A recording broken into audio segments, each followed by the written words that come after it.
സ്പർശനത്തിലൂടെ ഒരുപാട് നമുക്ക് എന്തോ വലുത് സംഭവിക്കാൻ പോകുന്നു, ഞാൻ ചിലപ്പോൾ നാളെ എങ്ങും മരിച്ചു പോയാലോ, ഞാൻ മരിച്ചു പോയി കഴിഞ്ഞാൽ എൻ്റെ മക്കൾ എന്ത് ചെയ്യും, എനിക്ക് ഇത്രയും കാലവും ഞാൻ അനുഭവിച്ചുകൊണ്ടിരുന്ന സന്തോഷങ്ങൾ അനുഭവിക്കാൻ സാധിക്കുന്നില്ല. ആ ഒരൊറ്റ വാക്ക് മതി അവർക്ക് ധൈര്യം സംഭരിക്കാനായിട്ട്.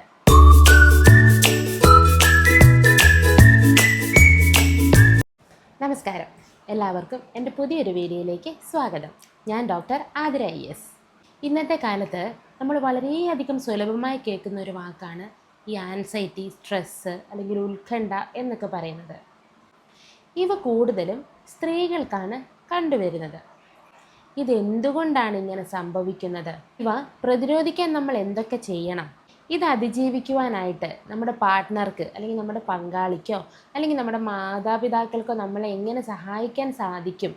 അതുപോലെ തന്നെ നമ്മുടെ കൂടെയുള്ളവർക്ക് ചിലപ്പോൾ ഇത് മനസ്സിലായിക്കൊള്ളണമെന്നില്ല.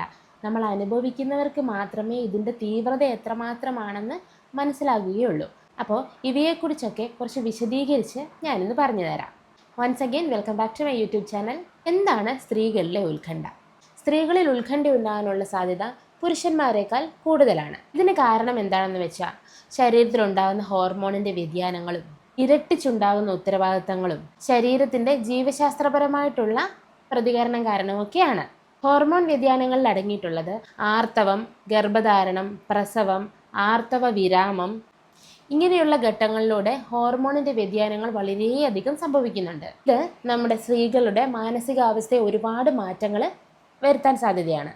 ഇരട്ടിച്ചുണ്ടാകുന്ന ഉത്തരവാദിത്തങ്ങൾ എന്ന് പറഞ്ഞാൽ വീട്ടുജോലികൾ, ജോലി, കുട്ടികളുടെ പരിചരണം, കുടുംബകാര്യങ്ങൾ എന്നിവയെല്ലാം ഒരേ സമയം മാനേജ് ചെയ്ത് കൊണ്ടുപോകുമ്പം ഒരുതരം സ്ട്രെസ് അനുഭവപ്പെടും. ഇതുതന്നെയാണ് ഈ വലിയ മാനസിക സമ്മർദ്ദം ഉണ്ടാകാനുള്ള കാരണം. അതുപോലെ തന്നെ ശരീരത്തിൻ്റെ ജീവശാസ്ത്രപരമായിട്ടുള്ള പ്രതികരണത്തിലൂടെ. അതെങ്ങനെയാണെന്ന് വെച്ച് കഴിഞ്ഞാൽ ഭയം അല്ലെങ്കിൽ അമിതമായിട്ടുള്ള ചിന്ത, ഓവർ തിങ്കിങ്, ഇവയെല്ലാം വരുമ്പോൾ ശരീരത്തിലെ അഡ്രിനാളിൻ്റെയും കോർട്ടിസോളിൻ്റെ ഹോർമോണുകളുടെ എല്ലാം ഉൽപ്പാദനം കൂടുന്നു. അപ്പോൾ ശരീരം എപ്പോഴും ഒരു അലേർട്ട് മോഡിലായിരിക്കും. അതായത് എന്തോ വലുത് സംഭവിക്കാൻ പോകുന്നു, ഞാൻ ചിലപ്പോൾ നാളെ എങ്ങും മരിച്ചു പോയാലോ, ഞാൻ മരിച്ചു പോയി കഴിഞ്ഞാൽ എൻ്റെ മക്കൾ എന്ത് ചെയ്യും, ഇങ്ങനെയുള്ള എല്ലാം ചിന്തകൾ ഒരുപാട് വളരെയധികം സ്ത്രീകൾ ഇന്ന് അനുഭവിക്കുന്നുണ്ട്. നമുക്ക് അറിയില്ല, നമ്മൾ അനുഭവിക്കാത്തവർക്ക് നമുക്കിത് അറിയില്ല. എന്നാൽ അനുഭവിക്കുന്ന സ്ത്രീകളിൽ ഇന്ന് നമ്മുടെ ഈ കാലഘട്ടത്തിൽ ഒരു 90% സ്ത്രീകളും ഇതൊക്കെ അനുഭവിക്കുന്നുണ്ട്. പക്ഷേ അതെല്ലാം നോർമലാണ്, അല്ലെങ്കിൽ ഓക്കെ എല്ലാവരും ഇങ്ങനെയാണല്ലോ, നിനക്ക് എന്താണ് കുറവുള്ളത് എന്നും പറഞ്ഞ് നമ്മൾ അതൊക്കെ തട്ടിക്കളയുകയാണ് ചെയ്യുന്നത്. പക്ഷെ അതങ്ങനെയല്ല. നമുക്കൊരു പനി വരുന്നത് പോലെയോ അല്ലെങ്കിൽ മറ്റെന്തെങ്കിലും അസുഖം വരുന്നത് പോലെയോ ഇതും മനസ്സിന് വരുന്ന ഒരു ബുദ്ധിമുട്ടാണ്. അപ്പോൾ കൂടെയുള്ളവർ മനസ്സിലാക്കുകയും അതിനെ സപ്പോർട്ട് ചെയ്യുകയാണ് ചെയ്യേണ്ടത്. അതെങ്ങനെയാണെന്ന് ഞാൻ പറഞ്ഞു തരാം. ഒരു ഉദാഹരണം പറയുവാണെങ്കിൽ, കഴിഞ്ഞ ദിവസം എൻ്റെ കൂടെ എൻ്റെ ജൂനിയറായിട്ട് പഠിച്ചിരുന്ന ഒരു കുട്ടി എന്നെ ഫോൺ വിളിച്ച പാടെ ആ കുട്ടി കരയുകയാണ്. ഒരുപാട് വർഷങ്ങൾക്ക് ശേഷം ഞങ്ങളങ്ങനെ കോണ്ടാക്റ്റിലിരിക്കുന്ന ആൾക്കാരൊന്നുമല്ല, എങ്കിലും ഞാനിങ്ങനെ വീഡിയോ ഒക്കെ ചെയ്യുന്നത് കൊണ്ട് അല്ലെങ്കിൽ കൺസൾട്ട് ചെയ്യുന്നത് കൊണ്ട് ഈ കുട്ടി എന്നെ വിളിച്ചിട്ട് പെട്ടെന്ന് തന്നെ അത് കരയുകയാണ്. ചോദിച്ചു എന്ത് പറ്റി എന്ന് പറയുമ്പോൾ കുട്ടി വന്ന്, എനിക്കറിയില്ല, എനിക്ക് ഇത്രയും കാലവും ഞാൻ അനുഭവിച്ചുകൊണ്ടിരുന്ന സന്തോഷങ്ങൾ അനുഭവിക്കാൻ സാധിക്കുന്നില്ല. ഇത്രയും കാലം ഞാനൊരു പാട്ട് കേൾക്കുമ്പോൾ എനിക്ക് സന്തോഷം വരുമായിരുന്നു, ഇന്ന് എനിക്കത് കേൾക്കാനുള്ള ഒരു തോന്നലേ ഇല്ല. അതുപോലെ തന്നെ ഇത്രയും നാൾ ഞാൻ ചെയ്തുകൊണ്ടിരുന്ന കാര്യങ്ങളിൽ എനിക്കിപ്പോൾ അതൊന്നും ചെയ്തിട്ട് സന്തോഷം വരുന്നില്ല. വെറുതെ ഇരിക്കുമ്പോൾ കരച്ചിൽ വരുന്നു.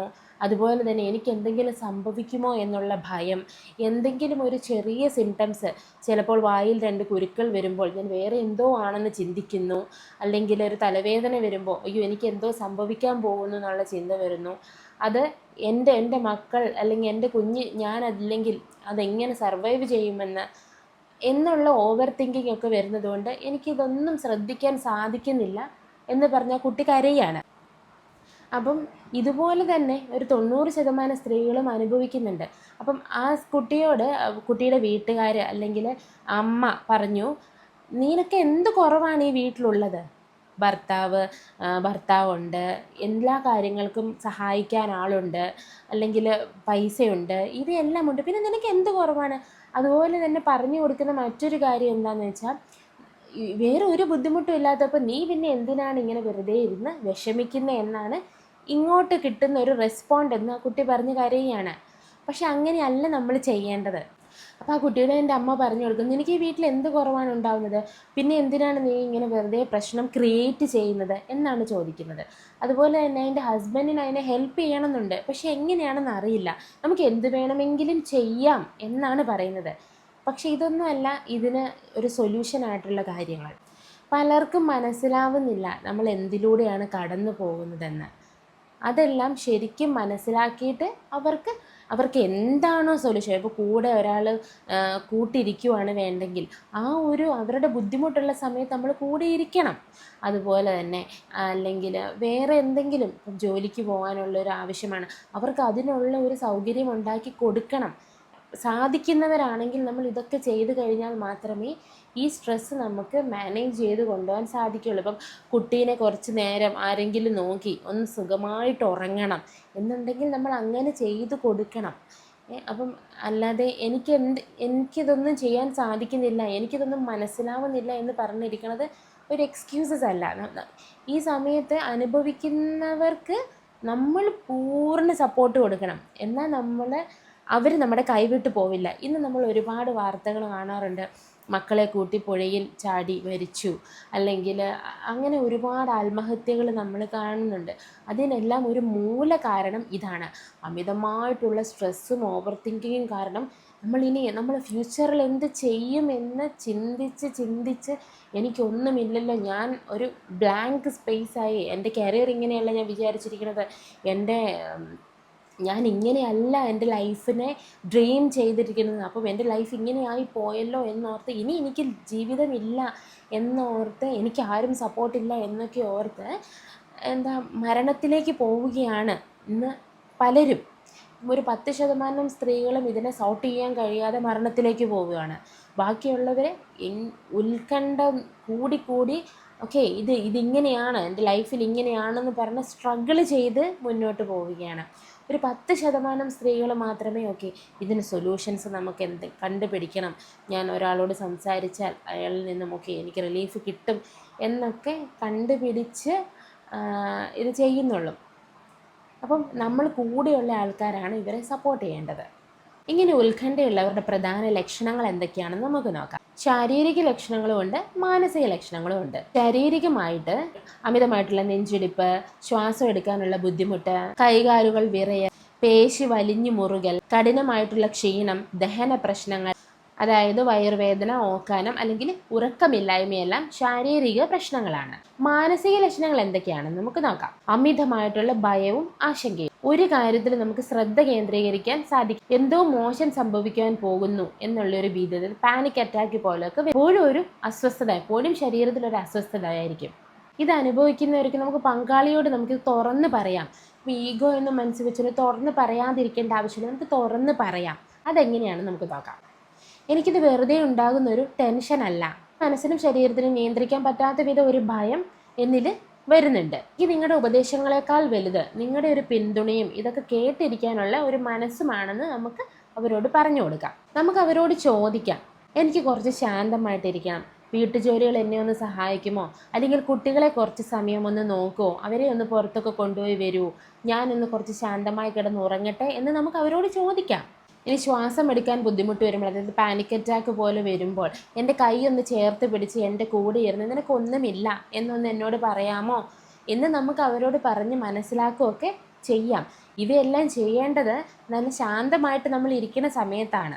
അതുപോലെ തന്നെ നമ്മുടെ പങ്കാളിക്ക് എന്ത് ചെയ്യാൻ സാധിക്കും എന്ന് ഞാൻ പറഞ്ഞുതരാം. ചെയ്യേണ്ട കാര്യങ്ങളും ചെയ്യേണ്ടാത്ത കാര്യങ്ങളും ഞാൻ പറഞ്ഞുതരാം. അവരിത് പറയുമ്പോൾ ക്ഷമയോടുകൂടി കേൾക്കുക. അവർ പറയുമ്പോൾ നമ്മളിത് ക്ഷമയോടുകൂടി കേൾക്കുക. ഉടനെ തന്നെ പരിഹാരം പറഞ്ഞു കൊടുക്കേണ്ട ആവശ്യമില്ല, ഇതൊന്ന് കേൾക്കുക. ചുമതലകൾ പങ്കുവെക്കുക, അതായത് വീട്ടുജോലികളും കുട്ടികളുടെ കാര്യങ്ങളുമൊക്കെ ഷെയർ ചെയ്ത് പങ്കുവെക്കുക. സുരക്ഷിതത്വം അനുഭവപ്പെടുത്തുക. ഞാൻ കൂടെയുണ്ട്, നമുക്കിതൊന്നിച്ച് നേരിടാമെന്ന് അവരെ പറഞ്ഞ് സമാധാനിപ്പിക്കുക. ഇനി ചെയ്യാൻ പാടില്ലാത്ത കാര്യങ്ങൾ, ഒഴിവാക്കേണ്ട കാര്യങ്ങൾ നമുക്ക് നോക്കാം. ലഘൂകരിക്കരുത്. ഇതൊക്കെ നിനക്ക് വെറുതെ തോന്നുക, നീ ഒന്ന് പോയി കിടന്നുറങ്ങിക്കേ എന്ന് പറഞ്ഞതിനെ നിരാശപ്പെടുത്തരുത്, കുറ്റപ്പെടുത്തരുത്. നീ വെറുതെ മടിയായതുകൊണ്ട് ഇങ്ങനെയൊക്കെ പറയുന്നതാ, ചുമ്മാ ഡ്രാമ കളിക്കരുത് എന്നൊന്നും പറഞ്ഞ് അവരെ കുറ്റപ്പെടുത്തരുത്. അതുപോലെ തന്നെ ഒറ്റപ്പെടുത്തരുത്. അവരുടെ ഈ മാനസികാവസ്ഥ കണ്ട് നിങ്ങൾ അവരോട് ദേഷ്യപ്പെടുകയും എന്നിട്ട് നിങ്ങൾ മാറി നിൽക്കുകയും ചെയ്യരുത്. ഇതൊക്കെ കാര്യങ്ങൾ വഷളാവത്തേ ഉള്ളൂ.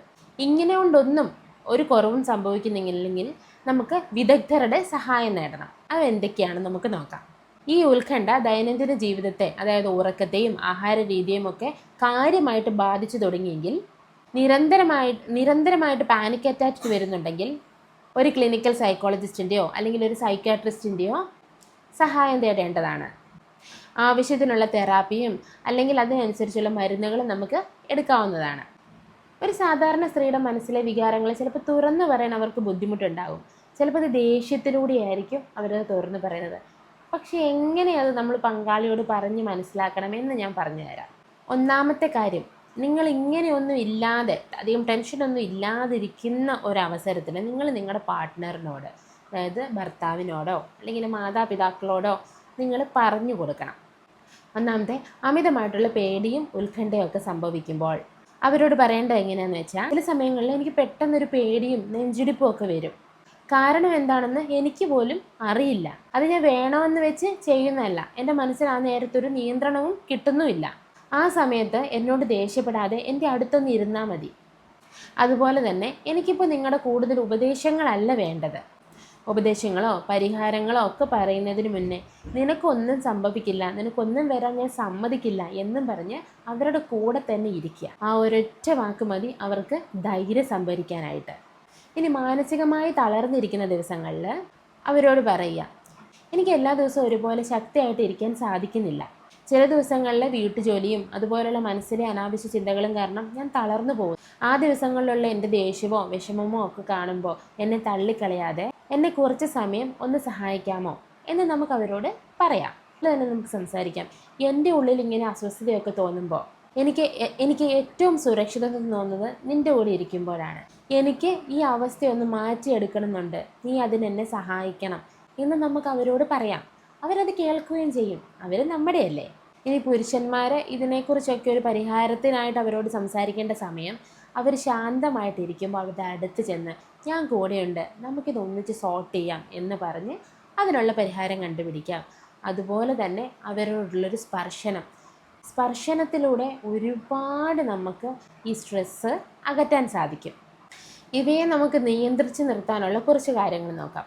കൃത്യമായിട്ടുള്ള ഉറക്കം, ചിട്ടയായിട്ടുള്ള ആഹാരം, ലളിതമായിട്ടുള്ള വ്യായാമം, പോഷകസമ്പന്നമായിട്ടുള്ള ഭക്ഷണക്രമം. ഭക്ഷണങ്ങളിലെ ചില മാറ്റങ്ങൾ നമ്മളെ കൂടുതലും സഹായിക്കാറുണ്ട്. ഇവയെക്കുറിച്ചൊക്കെ കൂടുതൽ അറിയണമെങ്കിൽ നിങ്ങൾ എനിക്കൊന്ന് കമൻറ്റ് ചെയ്താൽ മതി. ഞാൻ ഓരോ കാരണവും വിശദീകരിച്ച് നമുക്ക് അവയിൽ എന്തെല്ലാം ചെയ്യണം, അതുപോലെ തന്നെ കുറച്ച് ബ്രീത്തിങ് എക്സസൈസ് ഉണ്ട്, അതുപോലെ തന്നെ പാനിക് അറ്റാക്ക് സംഭവിക്കുമ്പോൾ നമുക്ക് ചെയ്യേണ്ട ഒരു 1 2 3 4 5 മെത്തേഡ്സ് ഉണ്ട്.